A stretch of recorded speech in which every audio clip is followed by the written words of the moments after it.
I have a question. Why are there so many household names of umpires and referees? Like, why do we know the names of so many sports officials? I couldn't name 2 guys in the Miami Marlins, but if you asked me to name 2 umpires, I'd tell you Angel Hernandez and C.B. Buckner. That can't be a good sign. And the list goes on, too. I could name Scott Foster of the NBA, Jim Joyce, Tim Donaghy. I know these guys' names because they suck. Like, they don't have a media presence, and they rarely ever talk to the press. These guys are so bad, we know them by name. That's horrible. Like, if an umpire or ref made a good call, nobody has ever said, "Wow, what a great call.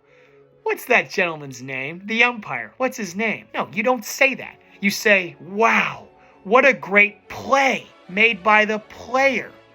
The second an official becomes a household name, they have to be fired. They have to. There shouldn't be a narrative change based off of who the referee is. They are officials. They officiate. They do not dictate. They are effectively stoplights. You don't name stoplights. You just don't do that. Why? Because they have a very simple job. They tell you go, slow, or stop. That's all an official is. They officiate. They keep the game in bounds, and they reduce the anarchy. Just like a stoplight. Could you imagine what life would be like if some stoplights were just known to be loose or forgiving with their calls? Like, oh, you see that stoplight on 5th Avenue? Yeah, we call him Rudolph. He never throws out a yellow. It's just red and green like Christmas. That's crazy. All the Karens in the comment section are gonna be like, what? Umpires are people too. Shame on you. That's not what I'm saying here.